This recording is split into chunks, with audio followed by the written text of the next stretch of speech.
সুপ্রিয় শিক্ষার্থী, আজকে আমরা উদ্ভিদ বিজ্ঞানের তৃতীয় অধ্যায় সেল কেমিস্ট্রি তথা কোষ রসায়ন এই অধ্যায়টি নিয়ে আলোচনা করব। এই অধ্যায় নিয়ে অনেকেরই কিন্তু এক ধরনের ভীতি কাজ করে। আমার দৃঢ় বিশ্বাস এই অধ্যায়টি তোমরা যদি ধারাবাহিকভাবে আমার ক্লাসগুলো দেখো তাহলে অবশ্যই কোষ রসায়নের ভীতি তোমাদের আর থাকবে না। তাহলে চলো দেখে আসি কোষ রসায়নের ক্লাসগুলো। শুরুতেই কোষ রসায়নে আছে আমাদের কার্বোহাইড্রেট তথা শর্করা নিয়ে আলোচনা। কার্বোহাইড্রেট কথাটা এসেছে কার্বন, হাইড্রোজেন এবং অক্সিজেন।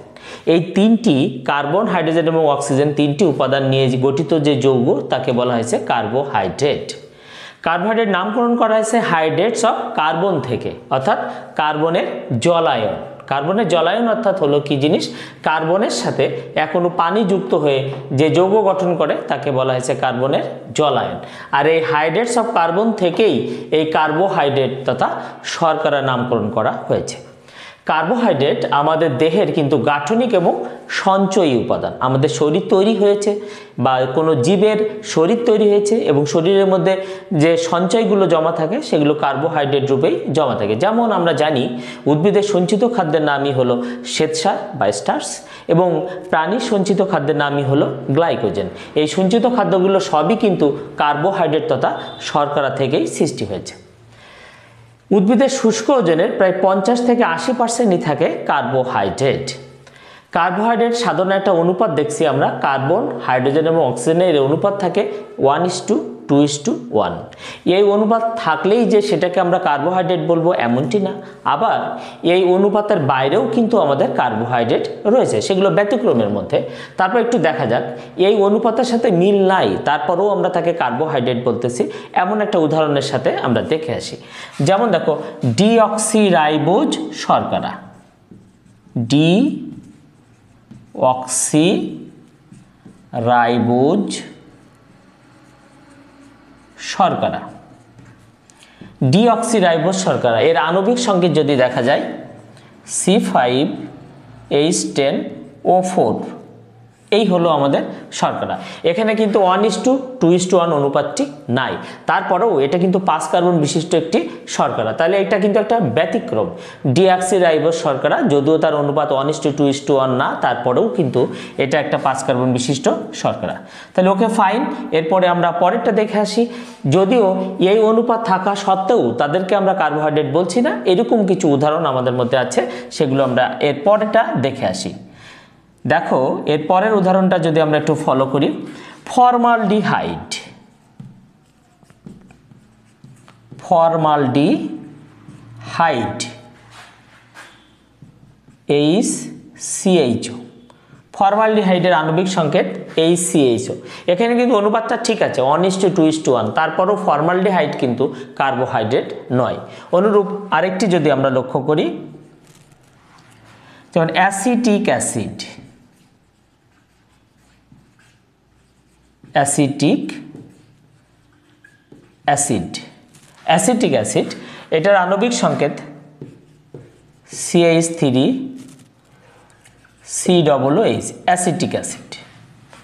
ফর্মালডিহাইড, এই দুটোর অনুপাত কিন্তু 1:2:1। এই অনুপাত থাকা সত্ত্বেও এই দুটি কিন্তু কার্বোহাইড্রেট নয়।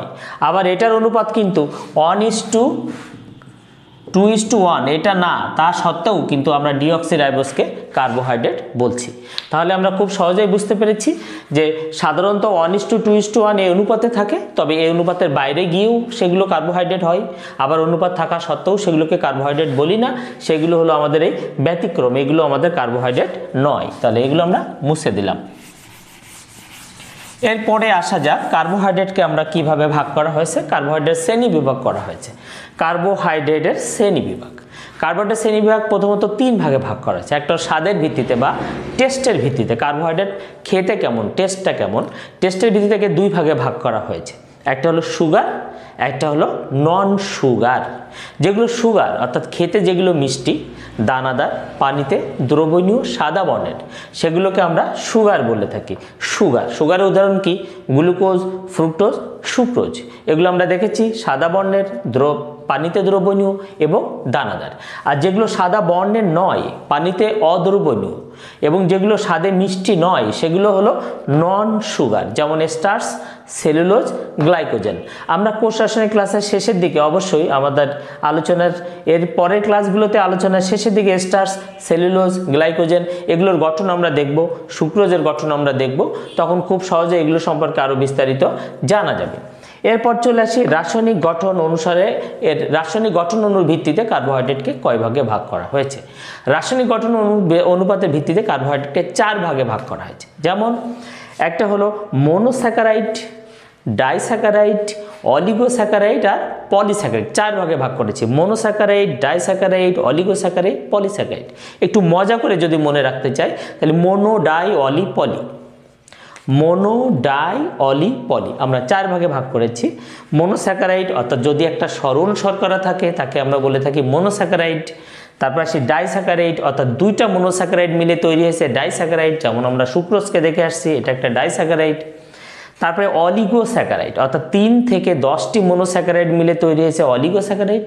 আর 3-এর অধিক মনোস্যাকারাইড নিয়ে যেটা তৈরি হয়েছে সেটার নাম হলো পলিস্যাকারাইড।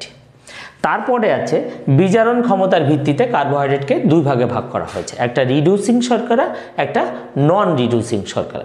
রিডিউসিং শর্করার বাংলা নাম হলো বিজারক শর্করা, আর নন রিডিউসিং অর্থাৎ অবিজারক শর্করা। যে সমস্ত কার্বোহাইড্রেটের মুক্ত অবস্থায় অ্যালডিহাইড বা কিটোন গ্রুপ থাকে সেগুলোকে বলা হয়েছে বিজারক শর্করা, রিডিউসিং সুগার, এবং যাদের অ্যালডিহাইড এবং কিটোন গ্রুপটা নষ্ট হয়ে যায়, অ্যালডিহাইড বা কিটোন গ্রুপ অন্য কোনো যৌগের জন্য ব্যবহৃত হয়ে যায়, সেগুলোকে বলা হয়েছে নন রিডিউসিং সুগার। এগুলো আমরা কাজের মধ্যে গিয়ে দেখব নন রিডিউসিং সুগার কারা। যেমন সুক্রোজ কিন্তু আমাদের একটা নন রিডিউসিং শর্করা, কিন্তু মনোস্যাকারাইড যেমন গ্লুকোজ, ফ্রুক্টোজ এগুলো সবই আমাদের রিডিউসিং সুগার বা আমাদের বিজারক শর্করা। তাহলে দেখে আসি, আমরা আজকের আলোচনা করব মনোস্যাকারাইড নিয়ে। মনোস্যাকারাইড, মোনো মানে এক, সরল একটি শর্করাকে আমরা বলে থাকি মনোস্যাকারাইড। মনোস্যাকারাইডের সাধারণ সংকেত CnH2nOn। এই সাধারণ সংকেতটা নিয়েই মনোস্যাকারাইড তৈরি হয়েছে। এখানে n এর মান তথা কার্বন সংখ্যা থাকবে 3 থেকে 10টি। তাহলে n এর মান থাকবে 3 থেকে 10 বা কার্বন সংখ্যা থাকবে 3 থেকে 10টি। এই 3 থেকে 10 কার্বন বিশিষ্ট যে শর্করাগুলো থাকবে সেই শর্করাগুলোকে আমরা বলবো মনোস্যাকারাইড। এবং এই শর্করাগুলোতে কমপক্ষে একটি অ্যালডিহাইড গ্রুপ থাকবে অথবা একটি কিটোন গ্রুপ থাকবে, অর্থাৎ এই শর্করাগুলোতে কখনোই অ্যালডিহাইড এবং কিটোন একসাথে থাকবে না। যে শর্করাতে অ্যালডিহাইড থাকবে শুধুমাত্র সেই শর্করাতে আমরা অ্যালডোজ শর্করা বলবো, আর যে শর্করাতে কিটোন গ্রুপ থাকবে সেই শর্করাকে আমরা কিটোজ শর্করা বলবো। এছাড়াও কার্বনের অন্য হাতগুলোতে একাধিক হাইড্রক্সিল গ্রুপ থাকবে। তাহলে কি নিয়ে তৈরি হবে মনোস্যাকারাইড? একটি অ্যালডিহাইড গ্রুপ থাকবে অথবা একটি কিটোন গ্রুপ থাকবে এবং একাধিক হাইড্রক্সিল গ্রুপ থাকবে। এগুলো নিয়ে তৈরি হয়েছে আমাদের মনোস্যাকারাইড। উদাহরণগুলো দেখে আসি। ট্রায়োজ, টেট্রোজ, পেন্টোজ, হেক্টোজ, তারপর হেপ্টোজ, অক্টোজ, ননোজ, ডেকোজ পর্যন্ত হলো আমাদের মনোস্যাকারাইড। তাহলে আজকে আমরা আলোচনা করি ট্রায়োজ নিয়ে। ট্রায়োজটা দেখতে কেমন, কি নিয়ে তৈরি হয় সেগুলো দেখে আসি। তাহলে ট্রায়োজ, আজকের আমাদের আলোচনা হলো ট্রায়োজ শর্করা। ট্রায়োজ শর্করা নিয়ে আলোচনা করি। আমরা শুরুতেই বলেছি কার্বন সংখ্যা থাকবে 3 থেকে 10। তা ট্রায়োজ শর্করা কার্বন সংখ্যা থাকবে 3 থেকে 10-এর মধ্যে। আমরা 3 কার্বন বিশিষ্ট একটি শর্করা দেখে আসি। 1, 2, 3। আমরা পাশাপাশি আরেকটা লিখি 1, 2, 3। দেখো আমরা শুরুতেই বলেছি একটা অ্যালডিহাইড গ্রুপ থাকবে, না হলে কিটোন গ্রুপ থাকবে। তো এইটার নাম্বারিং করে আসি। 1, 2, 3, 1, 2, 3। তাহলে এটা থাকবে হলো অ্যালডিহাইড গ্রুপ। দেখো এটা হলো একটা অ্যালডিহাইড গ্রুপ আছে, আর এইটাই হলো একটা কিটোন গ্রুপ আছে। এখানে লক্ষণীয় বিষয় হলো অ্যালডিহাইড সর্বদা 1 নম্বর কার্বনে যুক্ত হয় এবং কিটোন হলো 2 নম্বর কার্বনে যুক্ত হয়। তাহলে অ্যালডিহাইড মূলকটা থাকবে 1 নম্বর কার্বনে আর কিটোন থাকবে হলো 2 নম্বর কার্বনে। এটা আমাদের খুবই গুরুত্বপূর্ণ একটা জায়গা এবং আমাদের এটা মনে রাখতে হবে। এবং এই অ্যালডিহাইড কিটোন ছাড়াও কার্বনের বাকি হাতগুলোতে থাকবে হাইড্রক্সিল গ্রুপ। আমরা বাকি হাতগুলোতে হাইড্রক্সিল গ্রুপ বসিয়ে দিচ্ছি। বাকি হাতগুলোতে হাইড্রক্সিল গ্রুপ থাকবে। এবং কার্বনের অন্য হাতগুলোতে শুধুমাত্র হাইড্রোজেন বসিয়ে দিলাম। এই যে বাকি হাতগুলোতে আমরা হাইড্রোজেন বসিয়ে দিচ্ছি। তাহলে এই হলো আমাদের বাকি হাত, এখানে একটা হাত খালি আছে, এখানে একটা হাইড্রোজেন বসিয়ে দিলাম। তাহলে এই হলো আমাদের একটা ট্রায়োজ শর্করার গাঠনিক সংকেত। তাহলে ট্রায়োজ শর্করার আণবিক সংকেতটা কি হবে? C3H6O3, এটা হলো তার আণবিক সংকেত। আর ট্রায়োজ শর্করার এটা হলো গাঠনিক সংকেত। গাঠনিক সংকেতের মধ্যে আমরা কি দেখলাম? 1 নম্বর কার্বনে অ্যালডিহাইড থাকে, 2 নম্বর কার্বনে কিটোন থাকে এবং একাধিক হাইড্রক্সিল গ্রুপ থাকে, নিয়ে তৈরি হয়েছে আমাদের একটা ট্রায়োজ শর্করা। তাহলে ট্রায়োজ শর্করার আণবিক সংকেত আর এইটা হলো ট্রায়োজ শর্করার গাঠনিক সংকেত। এবার এই ট্রায়োজ শর্করার নামকরণগুলো দেখে আসি কিভাবে করা সম্ভব। আবার একটু কাজ করা যেতে পারে। দেখো এই দুইটা হাইড্রোজেনকে আমরা একসাথে মিলে আমরা CH2 লিখতে পারি, এখানে আমরা CH2 লিখতে পারি। আবার অনুরূপভাবে এই পাশে এই দুইটি হাইড্রোজেনকে আমরা একসাথে মিলে CH2 লিখতে পারি।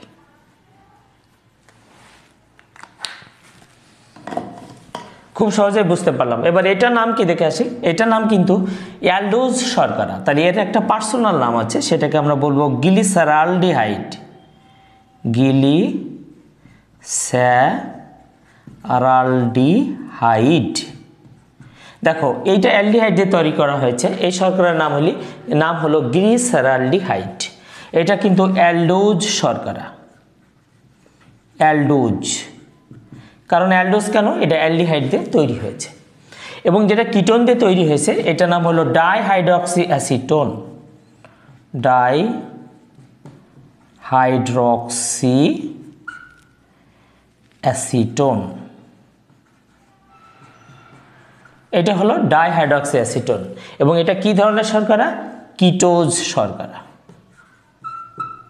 তাহলে দুটি শর্করা আমরা দেখতে পেলাম, একটা অ্যালডোজ শর্করা, একটা হলো কিটোজ শর্করা।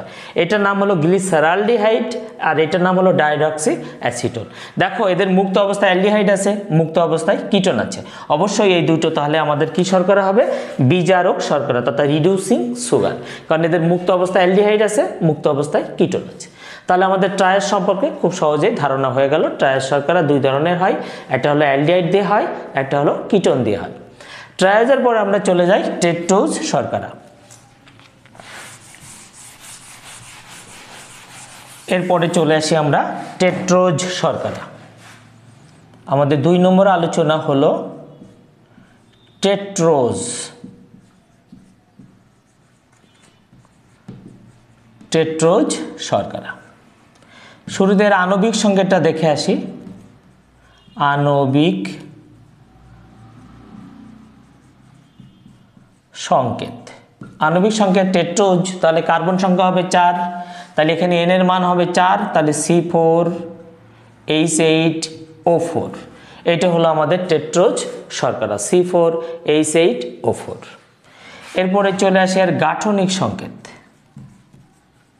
গাঠনিক সংকেত। কার্বন হলো 4টি, একটা কার্বন, দুটো, তিনটে, 4টা কার্বন। এটাও আমরা 4টা লিখবো, একটা, দুটো, তিনটে, 4টা কার্বন। একটা অ্যালডিহাইড দিয়ে তৈরি হয়েছে আর একটা হলো কিটোন দিয়ে তৈরি হয়েছে। তাহলে এইটা তৈরি হয়েছে আমাদের অ্যালডিহাইড দিয়ে, এটা CHO। এটা আমাদের কিটোন দিয়ে তৈরি হয়েছে। তাহলে আমরা আগে থেকেই শিখেছি যে মনোস্যাকারাইডে হয় একটি অ্যালডিহাইড থাকবে, না হলে একটি কিটোন থাকবে। যে অ্যালডিহাইড বসিয়েছি, কিটোন বসাচ্ছি।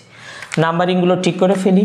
এটা 1, এটা 2, এটা 3, এটা 4 নম্বর কার্বন, এটা 1, এটা 2, এটা 3, এটা 4 নম্বর কার্বন।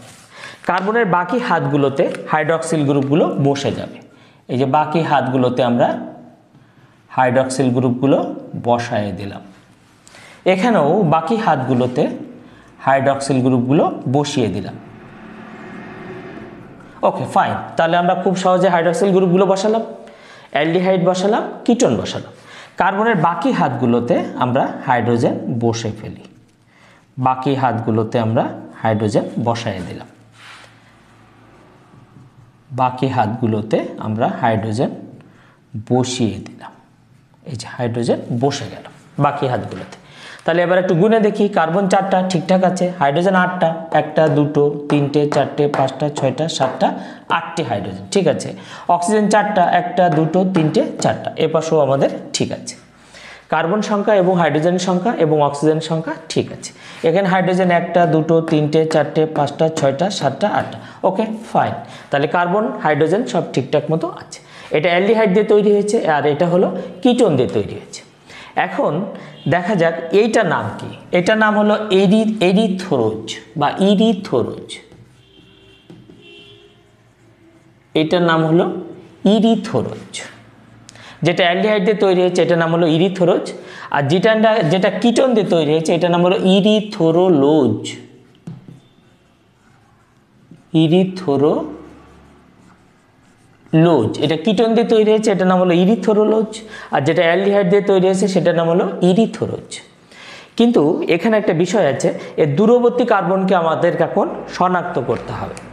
দেখো এই যে কার্বনটা 3 নম্বর যে কার্বনটা, এই কার্বনটা কিন্তু দূরবর্তী কার্বন। এই 3 নম্বর কার্বনটা দূরবর্তী কার্বন। দূরবর্তী কার্বনটা কি কাজ করে? আলোক সমাণু গঠন করে। তাহলে এই কার্বনটার নাম দিলাম আমরা দূরবর্তী কার্বন। দূরবর্তী কার্বন কি করে? আলোক সমাণু গঠন করে। অর্থাৎ দূরবর্তী কার্বনের এই OH-টি যদি ডান দিকে থাকে, কোন দিকে আছে এখন? ডান দিকে। ডান দিকে যদি থাকে তাহলে সেটাকে আমরা বলবো ডান আবর্তী বা দক্ষিণা আবর্তী, ঘড়ি কাঁটার দিকে ঘোরে, তাকে আমরা বলে থাকি ইংরেজিতে ডেক্সট্রা রোটাটরি। সেখান থেকে নামটা আসলো ডি। তাহলে ইরিথ্রোজের নামটা আসলো ডি ইরিথ্রোজ, কারণ দূরবর্তী কার্বনের হাইড্রক্সিল গ্রুপটা ডান দিকে আছে, তাহলে ডি ইরিথ্রোজ। আবার এই কার্বনের OH গ্রুপটাও কিন্তু আমাদের দূরবর্তী কার্বনের OH গ্রুপটা ডান দিকে আছে, তাহলে এটা নামও কিন্তু ডি ইরিথ্রোলোজ। আর যদি হাইড্রক্সিল গ্রুপটা বাম পাশে থাকতো এবং হাইড্রোজেনটা যদি এই পাশে থাকতো, তাহলে বাম পাশে থাকলে তাকে আমরা বলতাম ঘড়ির কাঁটার বিপরীতে ঘোরে, অর্থাৎ ল্যাভোরোটাটরি, অর্থাৎ ঘড়ির কাঁটার বিপরীতে, অর্থাৎ বাম আবর্তী বা ল্যাভোরোটাটরি। তাহলে তখন আমরা ডির পরিবর্তে লিখতাম এল ইরিথ্রোজ এবং এখানে লিখতাম এল ইরিথ্রোলোজ। তাহলে খুব সহজে আমরা বুঝতে পেরেছি টেট্রাস শর্করা নিয়ে। টেট্রাস শর্করা হলো 4 কার্বন বিশিষ্ট একটি শর্করা, অ্যালডিহাইড নিয়ে তৈরি হয় অথবা কিটোন নিয়ে তৈরি হয়। বাকি হাতগুলোতে আমরা একাধিকভাবে হাইড্রক্সিল গ্রুপগুলো বসিয়ে দিয়েছি। আমরা শেষ কার্বনের আগের কার্বনটাকে আমরা দূরবর্তী কার্বন হিসেবে চিহ্নিত করেছি। তাহলে দূরবর্তী কার্বন চেনার খুব সহজ উপায় হলো শেষ কার্বনের আগের কার্বনটা হয় দূরবর্তী কার্বন। দূরবর্তী কার্বনের হাইড্রক্সিল গ্রুপটি যদি ডান দিকে থাকে তাহলে আমরা বলবো ডি, আর যদি বাম দিকে থাকে তাহলে বলবো এল। ডি কথাটা এসেছে ডেক্সট্রা রোটাটরি থেকে আর এল কথাটা এসেছে ল্যাভোরোটাটরি থেকে। তবে ন্যাচারাল যে কার্বোহাইড্রেটগুলো থাকে সবগুলো হলো ডি কার্বোহাইড্রেট। এগুলো সব ন্যাচারাল কার্বোহাইড্রেট, প্রকৃতিতে এভাবে এদেরকে পাওয়া যায়। তাহলে ধন্যবাদ সবাইকে। নেক্সট ক্লাসে আমরা পেন্টোজ, হেক্সোজ, হেপ্টোজ, অক্টোজ এবং ননোজ, ডেকোজ নিয়ে আলোচনা করব।